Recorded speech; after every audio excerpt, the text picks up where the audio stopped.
Agora nós teremos a segunda palestra do dia, a palestra Cenários Turbulentos, Mudanças Velozes.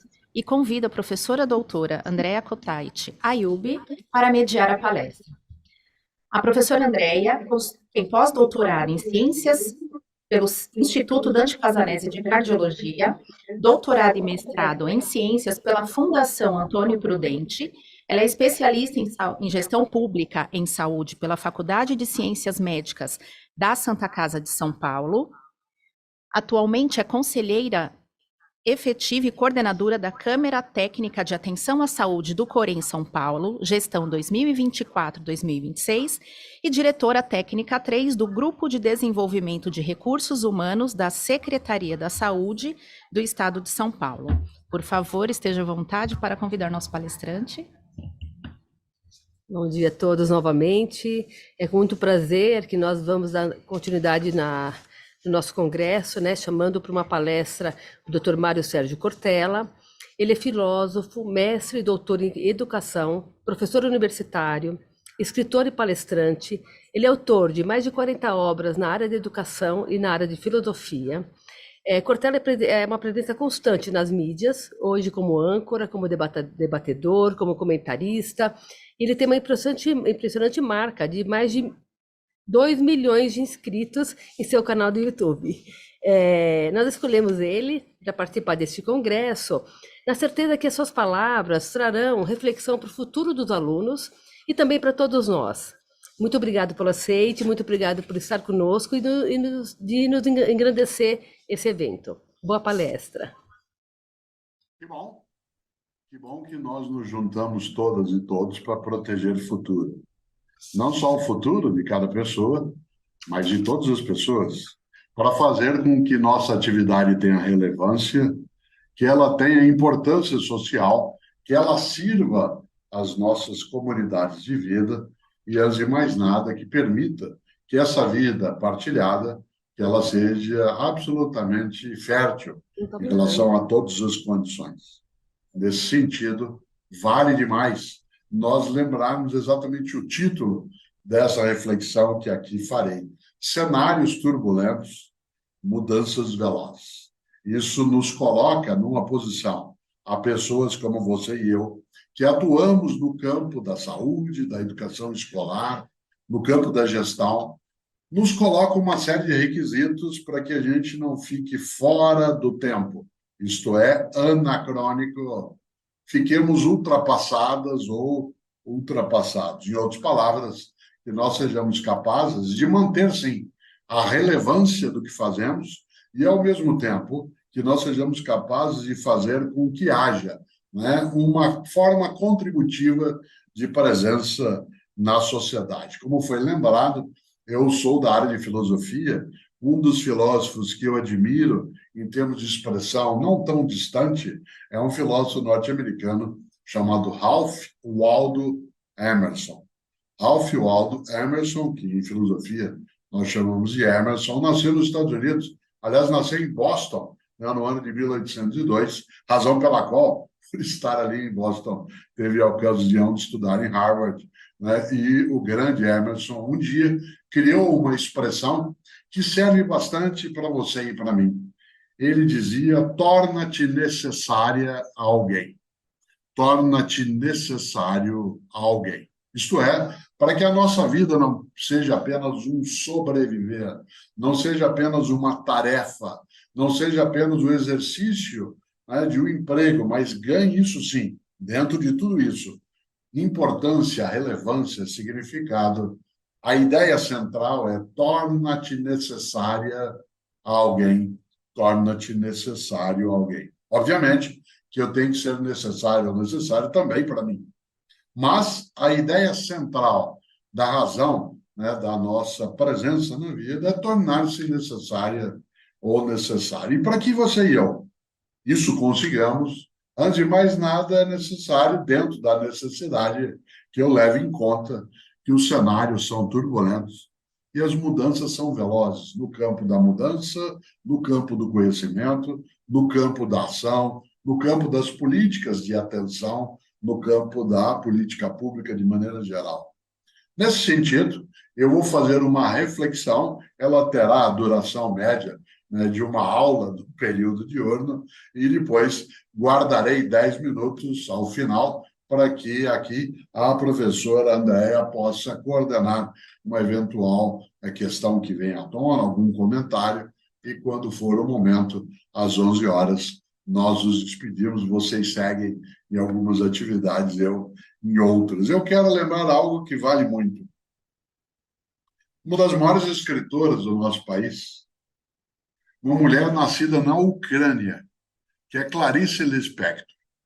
Clarice Lispector, que nasceu em 10 de dezembro, né, de 1920, ela que viva estivesse, faria aqui agora, né, 104 anos.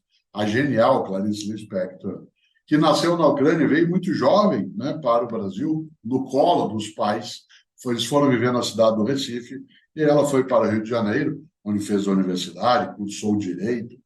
Clarice Lispector também morreu jovem de idade, com 56 anos, em 1977.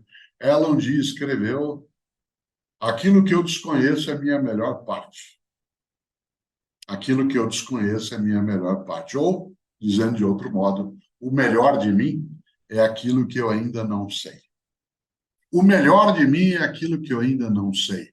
Porque aquilo que eu já sei importa, mas é redundante. É algo que me deixa onde eu já estava. O melhor de você e de mim, e aí eu pactuo com Clarice Lispector, é o que a gente ainda não sabe. Porque aquilo que você e eu não sabemos nos renova, nos recria, nos reinventa e nos coloca num tempo que recuse ficar ultrapassada. Ultrapassada. Claro, eu cito Clarice, não posso deixar também de trazer à tona um estupendo cuiabano, né, que é Manuel de Barros, um poeta genial, nascido em Cuiabá, que faleceu, né, na cidade de Campo Grande, quase viveu até 100 anos de idade. Né, o grande Manuel de Barros dizia: tenho o privilégio de não saber quase tudo. Olha que ideia genial. Tenho o privilégio de não saber quase tudo, porque isso permite que a gente abra a cabeça, que a gente atualize nossa condição, que as nossas competências, percepções, intenções, elas ganhem vitalidade. E, nesse sentido, quando Clarice Lispector, ao lado, claro, de Manuel de Barros, né, dentro dessa reflexão que faço, indica que aquilo que não sabemos nos renova, faz com que, antes de mais nada, nós não fiquemos envelhecidas e envelhecidos na nossa prática. Eu vou fazer agora, na semana que chega, 70 anos de idade. Estava eu com um dos meus netos, eu tenho outros netos e netas, a semana passada, e ele, à distância, porque ele mora, né, no outro país, ele dizia assim: vovô, você vai ficar mais velho. Eu falei: não, vou ficar mais idoso. Ele falou: por quê? Eu falei: porque há uma diferença entre idoso e velho. Idosa é uma pessoa que tem bastante idade, velha é a pessoa que não tem mais renovação, não tem mais presença, não tem mais esperança. Por exemplo, um museu não é um lugar para coisa velha. Lugar para coisa velha é lixo, reciclagem. Museu é um lugar para coisa idosa, para coisa antiga, que tem valor. Você e eu, por exemplo, mantemos na nossa casa, às vezes numa gaveta, numa caixa, coisas que são antigas e que têm para nós vitalidade. Um lenço que você ganhou um dia, um broche que era da tua avó, da tua mãe. No meu caso, né, um pequeno punhal daqueles gaúchos, eu sou paranense, daqueles gaúchos cheio, né, de desenhinhos que eu uso apenas como objeto de decoração e que meu pai me deu, né, há 60 anos, quando eu tinha 10 anos de idade. Aquilo não é velho, aquilo é antigo. O que que não deve envelhecer? Nossa cabeça, nossa reflexão, nossa competência, nossa possibilidade. Nesse sentido, é claro que quando eu digo que aos 70 anos eu pretendo continuar idoso, eu preciso fazer um esforço imenso para ficar idoso e não ficar velho. Evidentemente que a noção de envelhecimento aplicada às ideias, aplicada às habilidades, às perícias, está ligada a você e eu. Utilizarmos agora aquilo que já está fora do tempo, como eu antes lembrava, aquilo que é anacrônico. Atenção, nem tudo que vem do passado é antigo, nem tudo que vem do passado é velho. Exemplo concreto, nós estamos aqui agora, vocês estão durante 2 dias, né, dentro de um momento de encontro para preparar melhor o futuro, utilizando tecnologia de alto nível, utilizando transmissão digital. Eu estou agora, onde moro, na cidade de São Paulo, né, dentro do meu escritório, tendo contato com pessoas que estão em locais variados, cidades variadas, que é algo ultra contemporâneo, que é o mundo tecnológico, mas estou fazendo aqui uma coisa que é antiga, mas não é velha, uma aula expositiva. Uma aula expositiva. Isto é, falando, refletindo. E quando eu terminar esta, entre aspas, aula, né, nós teremos 10 minutos de exercício de um modo de ação que é antigo, que é a conversa, que já se deu e se dá ainda em volta de uma fogueira, em volta de uma mesa, em volta de um local de trabalho. Por que eu digo isso? Para que a gente não caia numa armadilha, à medida em que, ao falarmos de modo contínuo sobre mudança, cautela para não ter o famoso mudancismo desenfreado. Isto é, temos de mudar todas as coisas. Claro que não. Temos de mudar aquilo que tem de ser mudado. E o que é que tem de ser mudado? O que não tem mais lugar, porque perdeu vitalidade. Nesse sentido, é essencial que a gente não esqueça de um conselho, de uma ideia magnífica, que foi trazida por um filósofo antigo, mas não velho, que suas ideias ainda têm atualidade, que é Heráclito de Éfeso, que viveu no século VI e V antes de Cristo, na datação comum ocidental. Heráclito de Éfeso, ele teve parte da sua obra muito pouco preservada, o restante desapareceu. Nós sabemos sobre Heráclito muito mais a partir de comentadores, mas algumas coisas dele restaram. Uma delas, você conhece, a ideia clássica, isso há 2.600 anos, a ideia clássica de que a única coisa permanente é a mudança. A única coisa permanente é a mudança. No dizer de Heráclito, tudo flui, panta rei, tudo muda.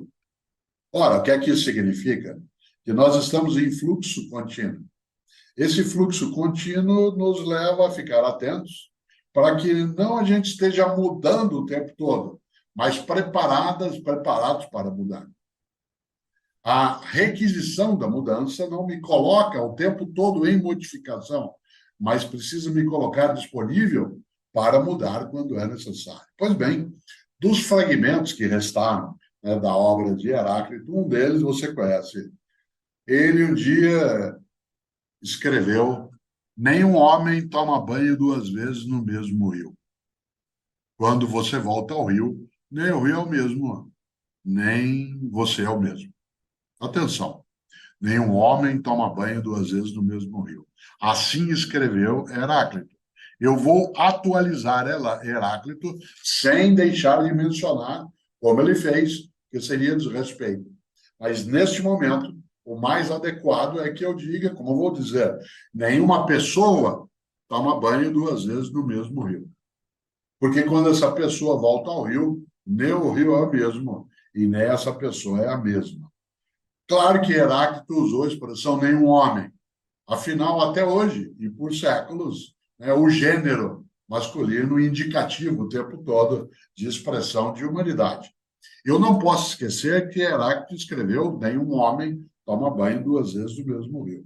Mas se eu quiser ser mais inclusivo, eu tenho sim, citando o original, para não desrespeitá-lo, trazê-lo de um modo mais atualizado, que não altera o sentido, mas captura, né, aquilo que a gente deseja. Por isso, diga de novo, nenhuma pessoa toma banho 2 vezes no mesmo rio. Você volta, o rio não é o mesmo, nem você é a mesma pessoa.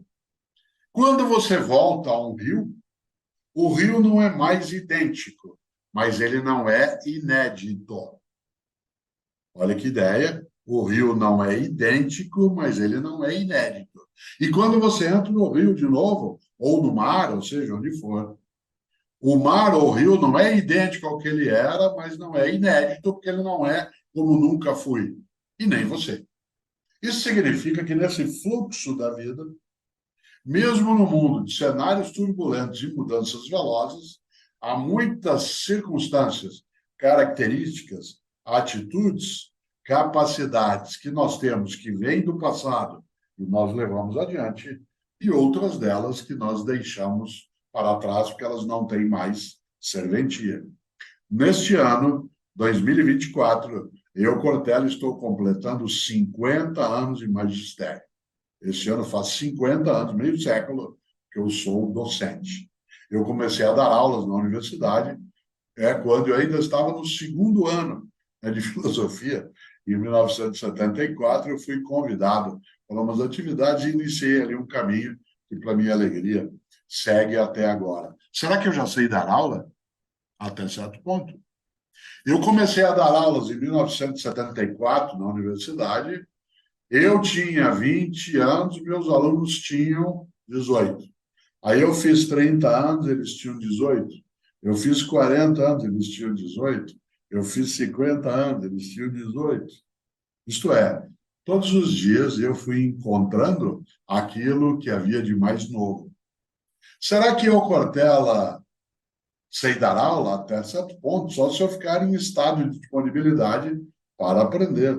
Só se eu tiver humildade intelectual para saber que a minha competência ela tem um prazo de validade e esse prazo ele se encurta à medida que há muitas mudanças à volta e que a única maneira de enfrentar, né, essa perda da validade da minha capacidade é a renovação dessa capacidade.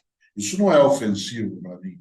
Isso é exatamente a riqueza com a qual eu posso agir, que eu posso ser melhor se conseguir, não melhor do que você, melhor para você e para mim, em relação àquilo que faço.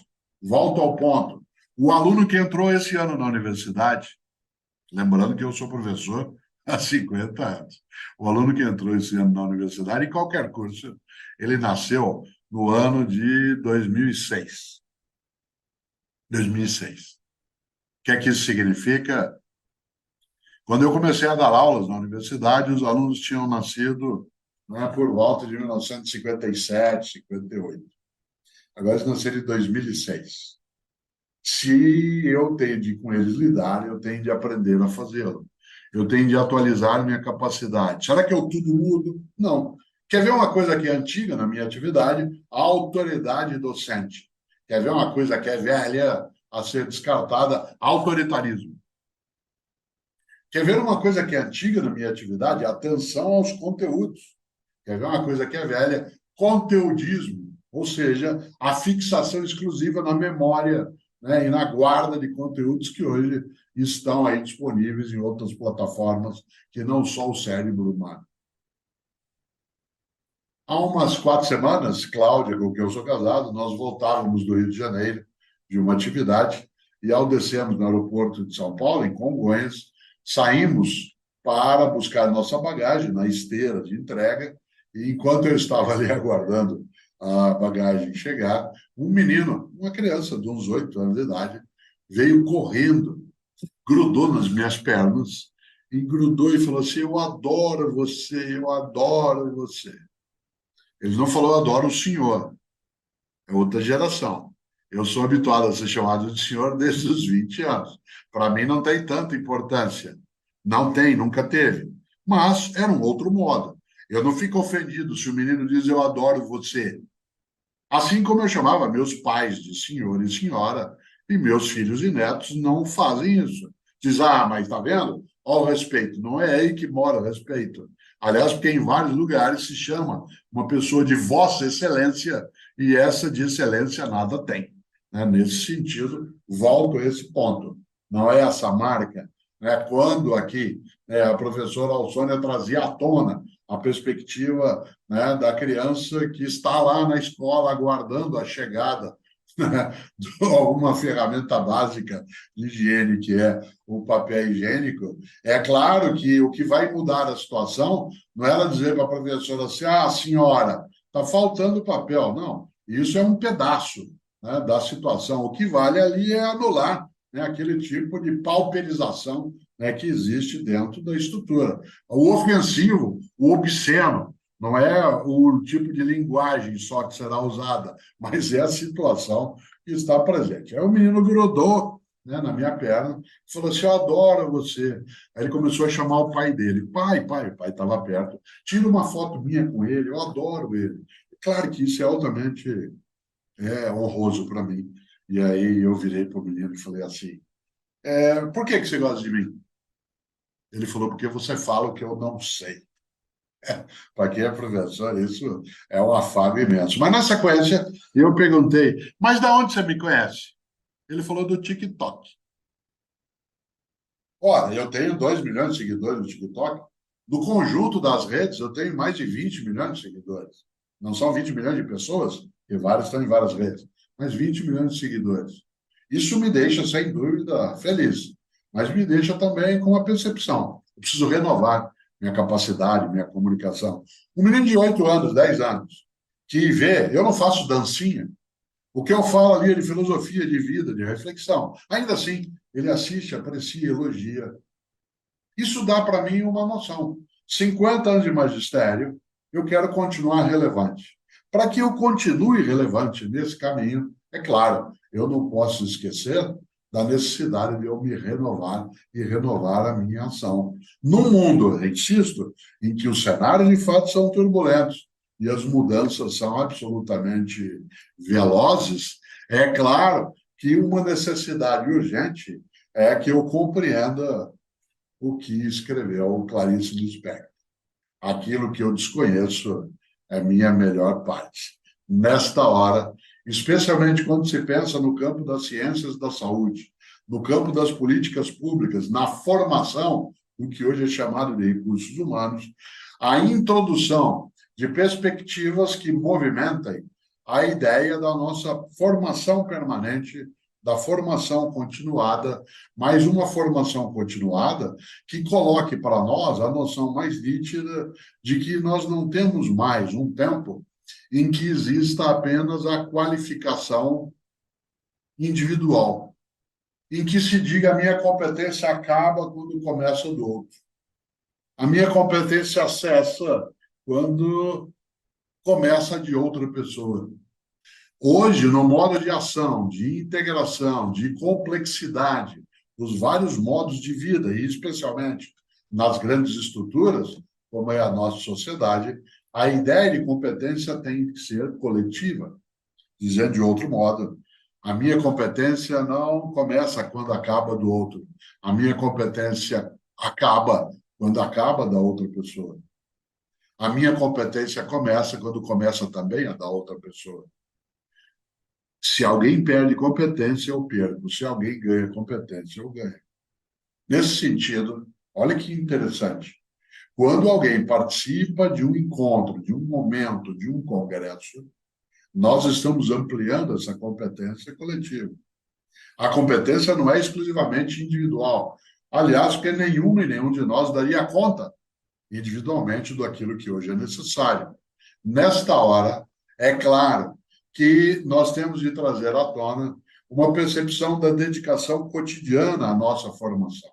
Evidentemente, para quem atua no campo da estrutura pública, em várias circunstâncias isso fica mais complexo, porque não necessariamente conta com o apoio da autoridade. Não necessariamente o gestor ou a gestora que está na transição, né, de algo que é governo, no sentido passageiro, né, do termo, nem sempre tem aderência a essa percepção. Mas independe desse ponto de vista. Independe daquilo que é, né, a nossa forma externa àquilo que acontece. A atitude de fazer-se qualificante com outras pessoas para ser mais relevante, tornar-se mais necessária ou necessário, é algo que segue coetaneamente, que segue concomitantemente aquilo que são as nossas tarefas adstritas, por exemplo, na atividade pública. Qual é o maior perigo? Qual é o maior risco dentro de um mundo com essa condição? Envelhecer a cabeça, a prática, e agora um segundo deles. Não ter dúvida. Cuidado com gente que não tem dúvida. Gente que não tem dúvida não inova, não cresce, não avança, só repete. É interessante, foi lembrado aqui que eu sou também autor de alguns livros. O primeiro dos livros que escrevi, já faz bastante tempo, é um livro chamado Descartes, A Paixão pela Razão. É um livro sobre o filósofo Descartes, que eu admiro bastante. Descartes, entre outras coisas que são muito especiais na filosofia, ele introduziu um conceito que, para mim, é admirável, que é a dúvida metódica. A dúvida metódica. Que não é duvidar por duvidar, de maneira desprezante. É a dúvida para edificar a certeza. O que é a dúvida metódica?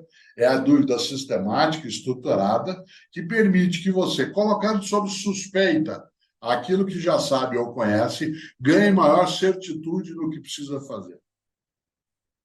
Vou dar 2 exemplos.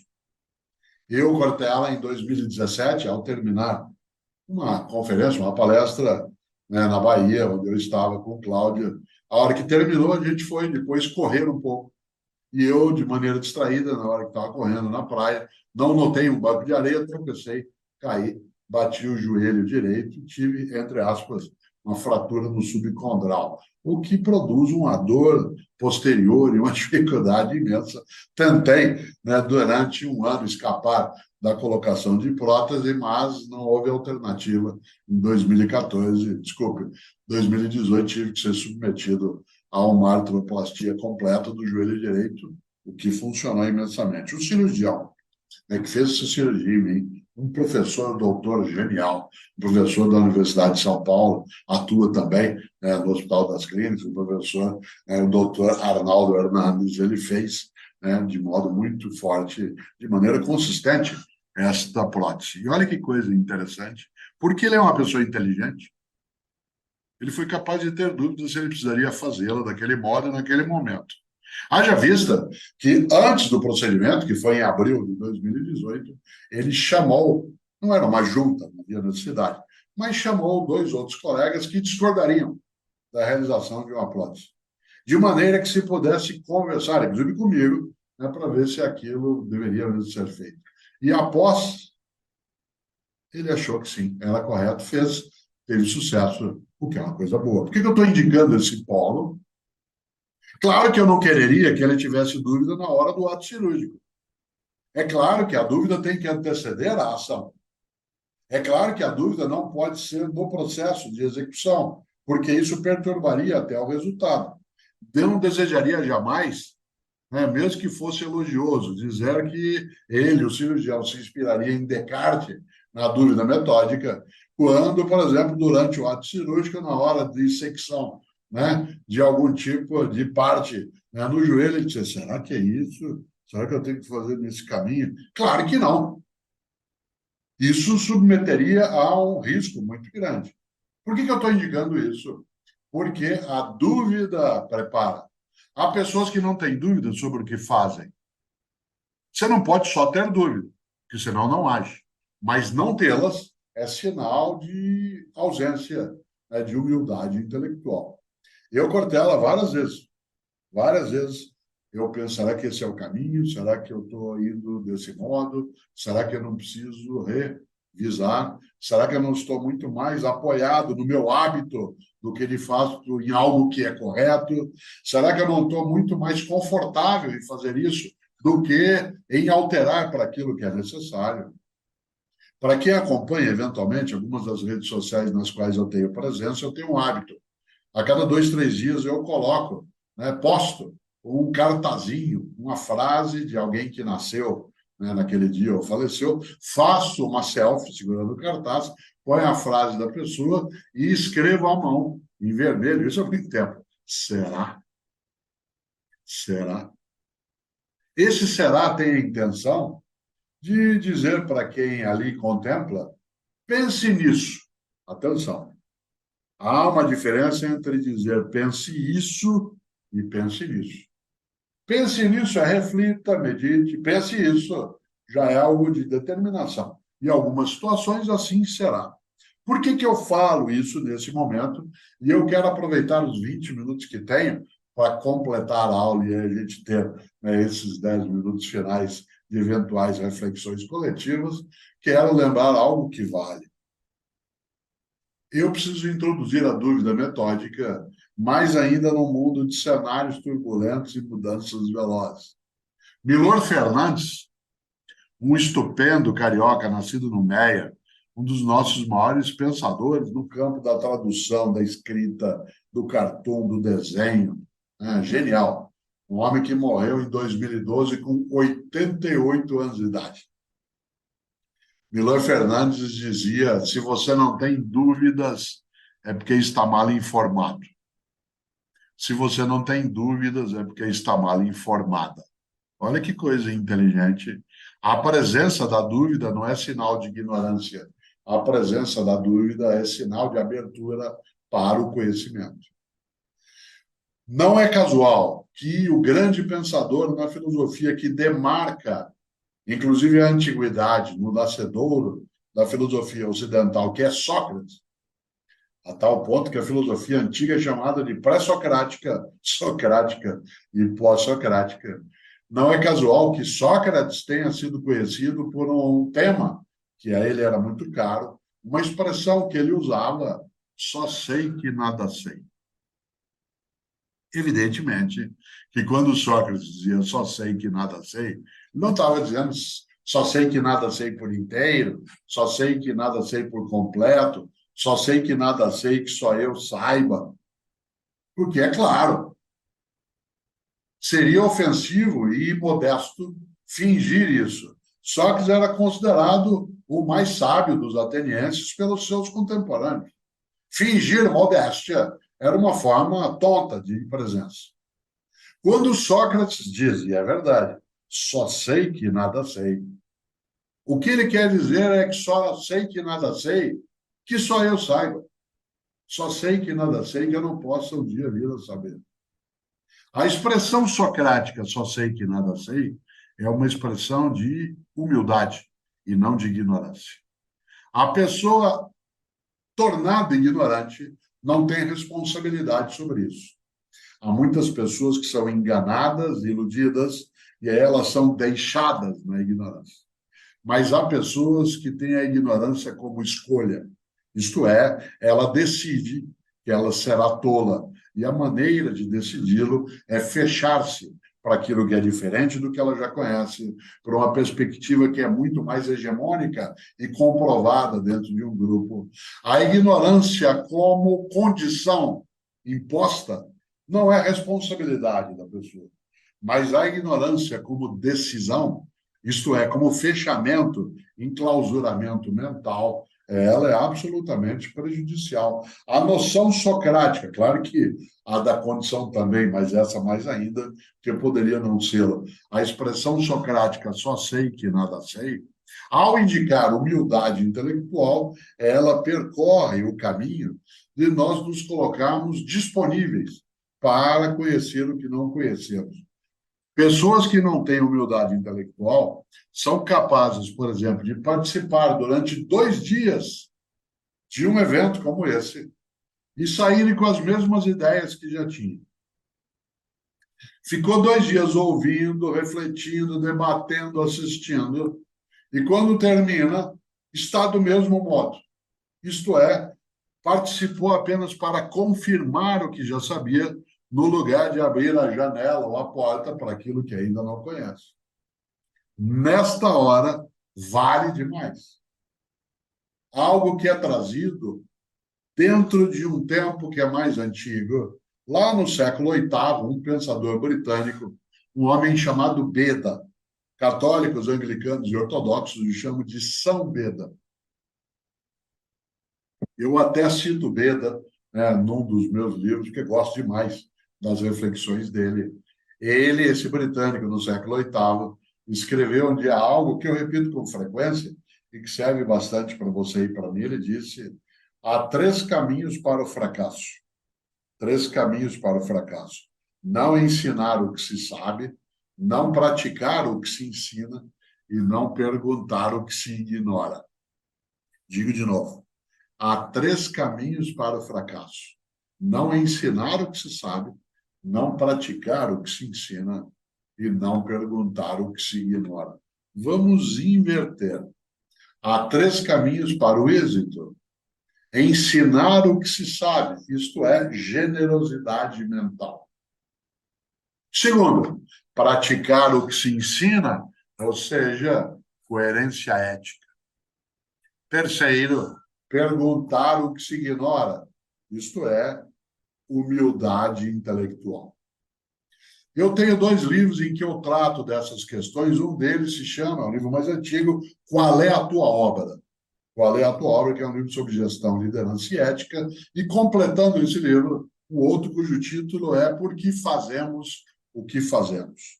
Em ambos eu aprofundo um pouco mais esta noção triádica de Beda, que é, sem dúvida, generosidade mental, ou seja, ensinar o que sabe, aumentar a competência coletiva. Segundo, praticar o que ensina, portanto, coerência ética. Não produzir um distanciamento entre o dito e o feito, entre o praticado e o anunciado. E terceiro, humildade intelectual, que é perguntar o que ignora. Essas 3 trilhas virtuosas, generosidade mental, coerência ética e humildade intelectual, colocam a você e a mim num caminho de mais relevância para aquilo que fazemos na comunidade na qual estamos. A comunidade de vida, de tempo, de trabalho, da atividade pública ou privada.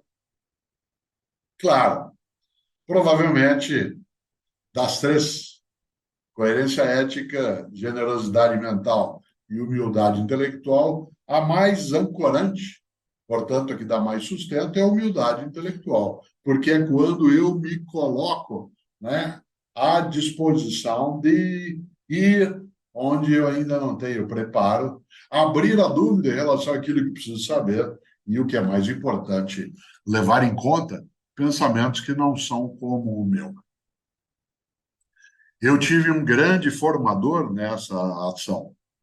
Eu tive o grande prazer na vida, de um lado, honra imensa de atuar 18 anos com o educador Paulo Freire. Paulo Freire, ele não só eu tive a ocasião de com ele atuar, mas eu fui dele orientando de doutorado.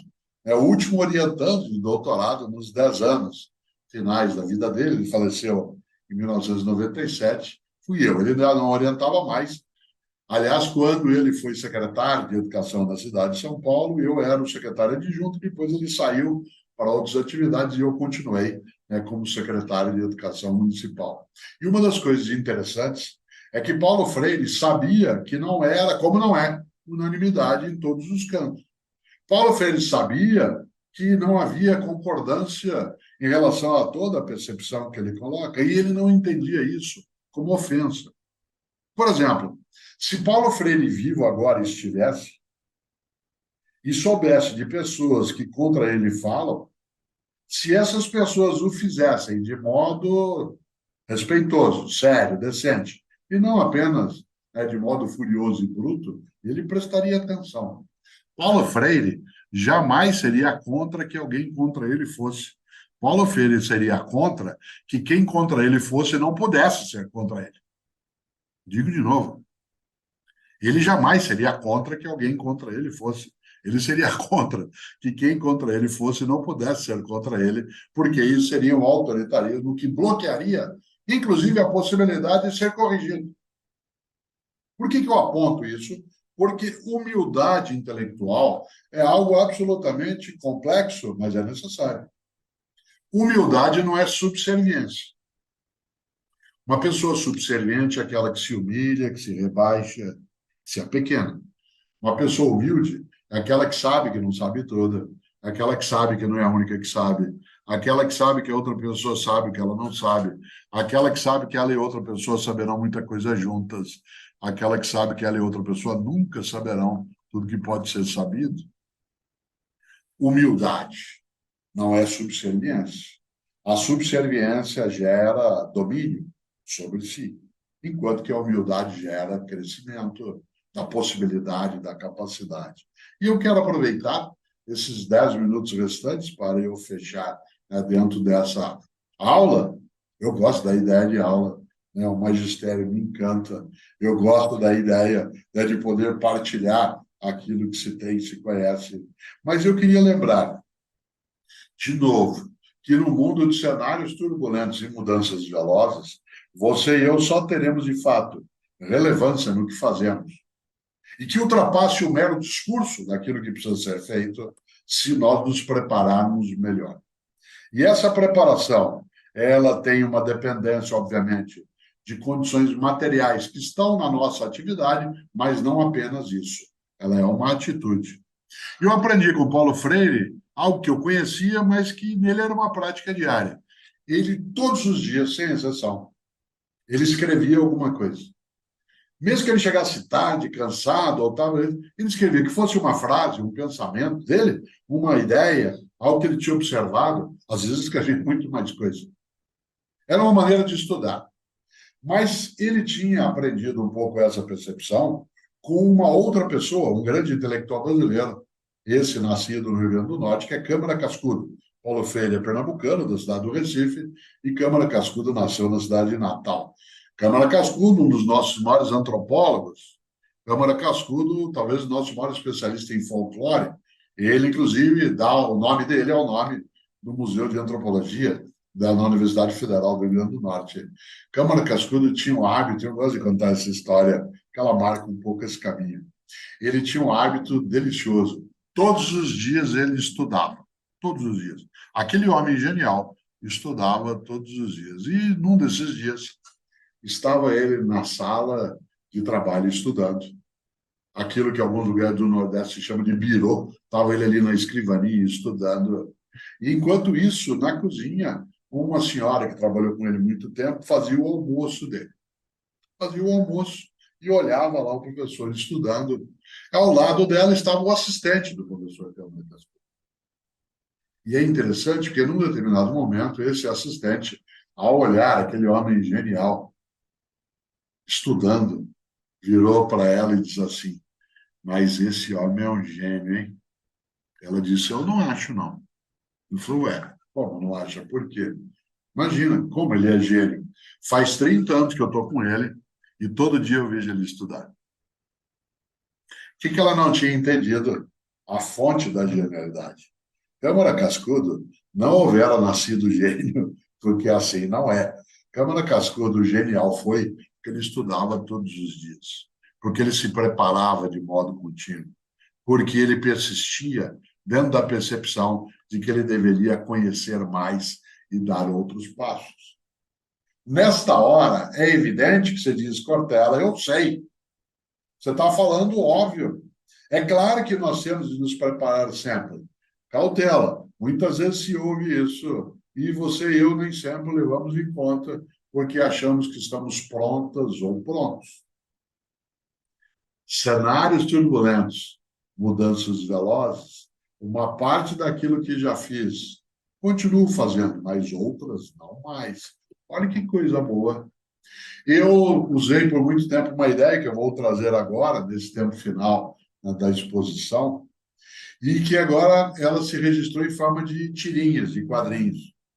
Durante alguns anos, o meu filho, que tem mais idade, o André, que tem 46 anos, ele dizia: pai, um dia nós temos que criar também uma forma de comunicação tua, com o teu conteúdo, que não seja só a aula, conferência, o livro, a presença na mídia, mas a gente tem que chegar também em forma de tirinhas, de quadrinhos. Eu gosto disso, sempre apreciei. E desde 2018 ele via o André buscando, né, alguma maneira de fazê-lo, até que ele inventou uma personagem, uma coruja. Não é ele que desenha, mas a ideia é isso. Uma coruja chamada Filó, claro, né, de filosofia, coruja chamada Filó. E aí ele criou uma história em quadrinhos que agora é postada, né, nas redes sociais que eu tenho presença. São tirinhas. Uma dessas tirinhas é aquela que eu vou trazer agora, que é um diálogo entre Cortella e Filó. O tempo todo sou eu com a coruja é símbolo da filosofia, não é só a coruja, tem outros personagens, mas a coruja, especialmente porque na filosofia antiga, né, Atena, a deusa da sabedoria, né, dos gregos, ou Minerva, né, dos romanos, sempre era acompanhada, né, de uma coruja. E o mais interessante é que numa delas isso aparece, e se você eventualmente tiver curiosidade, dê uma olhada, né, nas redes sociais nessa tirinha, especialmente na que eu vou mencionar agora. Quem aqui dirige sabe de algo. Teu carro tem retrovisor e para-brisa. Mas acho que você já notou uma coisa. O retrovisor é menor do que o para-brisa. Porque passado é referência, não é direção. Passado é referência, não é direção. Nessa tirinha que eu mencionei, Cortella e Filó, a coruja estão dentro de um ônibus e ela diz exatamente, nossa, o para-brisa é maior do que o retrovisor. E aí começa a conversa nisso. Passado é referência, não é direção. Hoje, inclusive, com o mundo digital, os retrovisores têm até a parte mais sofisticada, mas serve só como referência. Passado é referência, não é direção. Há pessoas que dirigem na vida, na profissão, no trabalho, no serviço público, na atividade privada, dirigem com um para-brisa pequenininho e um retrovisor imenso. E quem isso faz fica o tempo todo, no meu tempo. Se eu pudesse. Aqui não é mais assim. Nesta hora, claro, no mundo de cenários turbulentos e mudanças velozes, o risco maior é você ou eu nos ancorarmos no passado e ficarmos em estado de lamentação. Não mudou. Não é mais como era. Eu nasci na cidade de Londrina, estou em São Paulo há mais de 57 anos, mas nasci em Londrina, no norte do Paraná. Sou caipira. Quem é daquela região como eu, nós nos chamamos de pé vermelho, né? E um grande conterrâneo meu, que é de Curitiba, Paulo Leminski, um poeta genial que faleceu em 1989, muito jovem ainda, ele um dia construiu um haikai que é "Para que cara feia? Na vida ninguém paga meia". Para que cara feia? Na vida ninguém paga meia. Ou, dizendo ao modo caipira, ou senta e chora, ou levanta e enfrenta. Ou senta e chora, ou levanta e enfrenta. Claro que a gente chora às vezes. Claro que a gente lamenta. Claro que a gente se entristece. Mas isso não pode nos paralisar. As dificuldades que estão à nossa volta, elas não são para serem desconhecidas, mas elas não podem nos aprisionar na incapacidade de ação. Daí que, aí eu vou amarrando, passada é referência, não é direção. A melhor maneira, repito, de envelhecer a cabeça, a prática, a relevância, é ficar aprisionado numa expectativa nostálgica. Eu posso lamentar, eu não posso me aprisionar. Por isso, no meu tempo, se eu pudesse, ou na minha área, os alunos não são mais os mesmos. Ou senta e chora, ou levanta e enfrenta. E, nesse sentido, é claro que para eu manter a relevância, eu tenho de lembrar de algo que Milor Fernandes, que eu antes citei, escreveu um dia. Milor morreu com 88 anos de idade. 88. Mas quando ele fez 80, ele escreveu, aos 80 anos, hein? Ele escreveu: "Atenção, moçada, quando eu disser no meu tempo, eu quero dizer daqui a 10 anos". Olha que coisa genial. Aos 80 anos de idade, escreve Milor: "Atenção, moçada, quando eu disser no meu tempo, eu quero dizer daqui a 10 anos". Nosso tempo é o futuro, que não lá nós estamos, mas nós preparamos pontes para que lá estando isso seja relevante. E nessa hora, claro, você e eu, com generosidade mental, com coerência ética e humildade intelectual, sabemos que os cenários são sim turbulentos, as mudanças são velozes, mas isso não é incapacitante a ponto de impedir que a gente se prepare mais e melhor para que, de fato, voltando a Emerson, a gente se torne mesmo necessária e necessário a alguém, a outras pessoas. Afinal, o melhor de mim é aquilo que eu ainda não sei. Aquilo que eu desconheço, escreveu Clarice, é minha melhor parte. Não é isso, doutor André?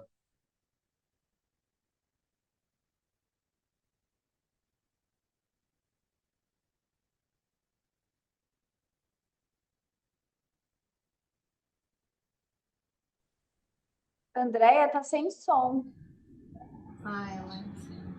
Deu? Foi, agora foi. Entendeu? Eu falei que está sendo uma manhã muito gostosa, muito incrível para todos nós.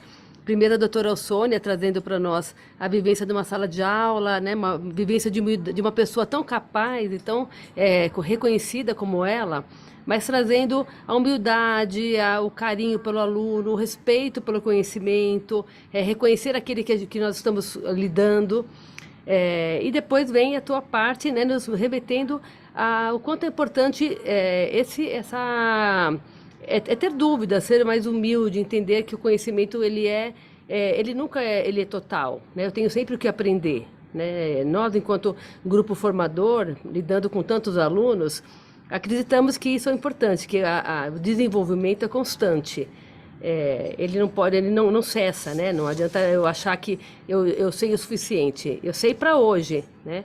E isso vem muito a calhar, doutor Cortella, porque ontem nossas palestras foram voltadas muito para a parte de transformação digital. E aí vem letramento digital, vem todo aquele aspecto do reconhecimento das práticas que hoje precisam ser incorporadas, né, que a pandemia nos trouxe essa obrigatoriedade e que ela veio para ficar. Então, a sua aula veio muito a calhar, é um cenário turbulento, sim, é um cenário turbulento que nós vivemos enquanto política, enquanto educação, saúde, mas também enquanto necessidade de um constante aprimoramento. Das dúvidas, né, para a gente falar um pouquinho compartilhar com os senhores, para poder responder, tem não é uma pergunta, mas eu achei interessante, o doutor Djair, ele é caetano, ele é um pesquisador do Instituto Lauro de Souza Lima, que lida com hanseníase. Ele trouxe para a gente a pergunta, a pergunta não, a afirmação que inspiração para começarmos da próxima turma. Ele lida com os alunos, então, do curso de pós-graduação lá, e ele ficou muito feliz. Não sei se o senhor quer fazer algum comentário Eu agradeço, claro, a ideia de inspirar, a noção de animar, é encher de fôlego. E é claro que a nossa atividade é assim. Quando se faz um congresso, a noção é de inspirar, né, de dar vitalidade, fazer com que a gente anime no lugar de desanimar. Você se lembra o quanto que na área da medicina, né, durante séculos, uma das formas de identificar se alguém havia perecido, falecido, é ela colocar um espelho sob a narina, porque a respiração, né, o ânimos, ele identificaria ao cessar o fim. Já animar, inspirar é encher de fôlego, e é bom demais ouvir esse elogio. Uma das coisas que é bom é quando alguém faz afago e a gente acha que isso é parte da partilha. E mostra justamente o que o senhor falou, né? Ele com certeza está saindo desse congresso diferente, né, Jair? Está saindo com a visão de que a gente pode recomeçar com uma turma nova, de maneira diferente, e ao mesmo tempo resgatando o passado, mas trazendo um futuro diferente. Eu acho que é bem legal. O Igor, ele pede para repetir a frase das dúvidas. Ele gostou, mas eu acho que ele não acabou, ele queria que o senhor repetisse novamente. A frase do Descartes, a frase das dúvidas, qual? Né? Porque Descartes, ele vai falar da dúvida metódica, e quando o senhor fala que quem tem dúvida, que precisa ter dúvida para poder não se limitar. Assim, isso, evidentemente. Quem não tem dúvida só, né, repete, fica no mesmo lugar, dá o mesmo caminho. A dúvida metódica sistemática, ela prepara a certeza. A dúvida metódica faz com que eu consiga, né, muito mais solidez no passo a ser dado. Uma pessoa que não tem dúvida, ela restringe a capacidade, ela restringe a possibilidade de ampliar a capacidade que tem a competência. E como eu dizia, claro que você não pode ser alguém que só tem dúvida, porque do contrário não age, mas alguém sem dúvida fica no mesmo lugar. Né? Gente com mais idade como eu se lembra de uma música antiga, foi gravada pelo Rony Von, chamada A Praça. A gente que não tem dúvida fica o tempo todo que nem a música A Praça. A mesma praça, o mesmo banco, o mesmo jardim, as mesmas flores. E para a gente não ficar a mesma praça, o mesmo banco, a dúvida dá uma sacudida para a gente seguir. A outra pergunta a Cíntia, que é uma aluna da pós-graduação nossa e pedagoga, ela pergunta: diante de cenários turbulentos e mudanças velozes, que é o tema da aula, Qual o maior perigo? Exatamente como eu indicava, o envelhecimento da cabeça, da prática, da percepção. Por exemplo, na minha atividade, que é a educação escolar, o fato de eu ser professor, né? Nós ainda temos, no século XXI, uma parcela, né, das atividades que estão muito mais adstritas ao modo de ensino do século XX, utilizando sistemática de avaliação do século XIX, que é a memorização. Então, esta forma anacrônica de presença, ela leva uma série de perturbações. No entanto, nós não podemos nos seduzir, né, pelo mundo da tecnologia de modo imediato. Há 20 anos, com a introdução paulatina do mundo digital, né, na área da educação escolar, um certo encantamento inicial levou a perturbar o caminho correto. A sedução trazida, porque de fato é sedutor. Hoje, por exemplo, já se faz uma redução da presença daquilo que é a parafernália tecnológica, o aparato do cotidiano, porque, exemplo concreto, nós estamos aqui há quase uma hora, né, nessa reflexão comigo e outras que foram feitas com uma fala, e as pessoas estão atentos. Nós estamos usando a tecnologia como mediação da presença e não como foco do conteúdo, porque, do contrário, se gera ali uma distração. Daí que o perigo é nós atuarmos, né, no século XXI com um modo de formação do século XX e com alguns parâmetros do século XIX. Atenção, o fato de eu ter vivido em 1970 não é algo que me degrada. O que eu não posso é deixar minha cabeça lá. O fato de eu dizer, porque quando eu tinha 18 anos, é gostoso. Quando eu tinha 30 anos, é gostoso. O que eu não posso é deixar a cabeça lá. E, claro, na velocidade da mudança, tudo fica muito mais alterado. O último exemplo disso. Você já imaginou uma criança que entra hoje no primeiro ano do ensino fundamental, com 6 anos de idade, antes de colocar o pezinho na sala de aula no fim de janeiro ou fevereiro, no seu início, antes de colocar o pé na sala de aula, ela já assistiu mais de 20 mil horas de telas. Você já imaginou se eu entro em sala de aula e começo a aula dizendo assim, a pata nada, a pata nada. Pode ser que elas levantem a mão e digam, leve-me ao seu líder. Né? Evidentemente que qual é o maior perigo? Ficar anacrônico.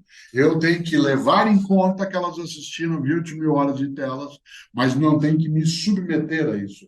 Levar em conta é diferente de submissão ao dado, mas não levar em conta é sinal de desastre. E esse é o maior perigo. E ainda cabe uma questão, doutora André.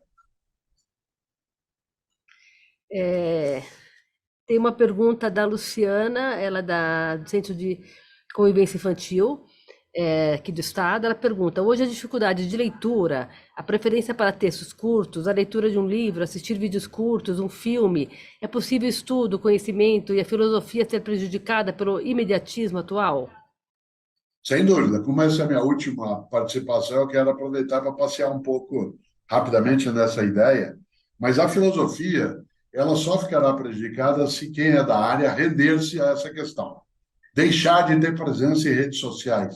Fazer com que aquilo que é a mensagem, ela não deixe de participar dos lugares. Quando eu aprofundava com o menino, que eu antes contei, que dizia que gostava porque eu falava coisa que ele não sabia, na sequência eu dizia que mais. Ele falou, você fala de um modo que eu fico prestando atenção que você fala longo. O fala longo não é que você fala muito. Né? Ele estava admirado, né, de eu ser capaz de fazer uma expressão mais longa, porque isso também é algo que encanta. O mundo adulto precisa levar isso em conta. É necessário, todos os dias, fazer com suas crianças, filhos, filhas, netos e netas, leitura de algo para que eles se habituem também, né, com o gosto que isso oferece, e esquecer que o mundo adulto também é vitimado, né, por esse modo telegráfico de comunicação. No lugar de escrever algo, manda um emoji, né? No lugar de dizer, olha, eu adoro que você faça aniversário hoje, manda apenas a foto, a imagem de um bolinho com uma vela